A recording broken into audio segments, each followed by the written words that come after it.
Violenza urbana. Le case come una foresta di cemento dove vige la legge del più forte.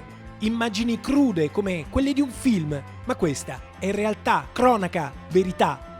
Un ragazzo litiga con la fidanzata, la maltratta. Interviene un cittadino settantenne, ma il giovane lo colpisce a tradimento all'improvviso con un gesto vigliacco.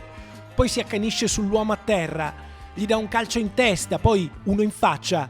Prende la bicicletta e se ne va, lasciando l'anziano a terra. Vicenza, un pomeriggio sotto la luce del sole mentre scorre il traffico davanti a tutti, senza pudore. Violenza arrogante.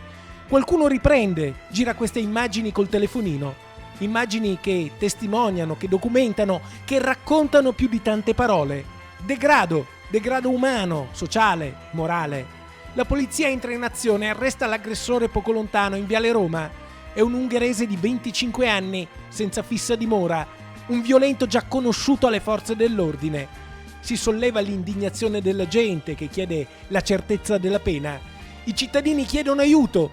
Chi vive qui non vuole, non può più aspettare. Noi da tempo stiamo denunciando una situazione di fortissimo degrado e di insicurezza che riguarda tutti i residenti, perché purtroppo passeggiare tra queste vie anche di giorno è diventato pericolosissimo. Io chiamo lo zoo di Berlino perché non c'è nulla di diverso da una situazione del genere. Tossici ovunque, la situazione è veramente grave, poteva essere tranquillamente mio padre o mia madre, quella di ieri. Noi stiamo facendo l'ennesima raccolta firme, vogliamo più controlli, ma controlli che portano a una soluzione definitiva. Vogliamo una collaborazione da parte delle forze dell'ordine e vogliamo sentirci più tutelati e poter uscire la sera, fare una passeggiata con il cane senza problemi, non con la paura che mia moglie venga minacciata come è successo la settimana scorsa. Abito in via Quintino Sella e ho paura perché sotto il nostro condominio c'è spaccio H24, se scendo a portare la spazzatura do fastidio, gli spacciatori me lo fanno capire,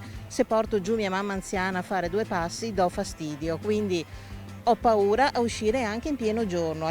I cittadini lanciano un disperato appello alle forze dell'ordine e alle istituzioni. La vittima dell'ultima aggressione in piazza del Mercato Nuovo a Vicenza è un 73enne. Ha riportato lividi, contusioni, la rottura del femore, ma ha rischiato di morire. Serviranno settimane, mesi prima di guarire completamente, ma certe ferite, quelle interiori, non guariscono mai. E l'aggressore, tra quanto sarà ancora in giro?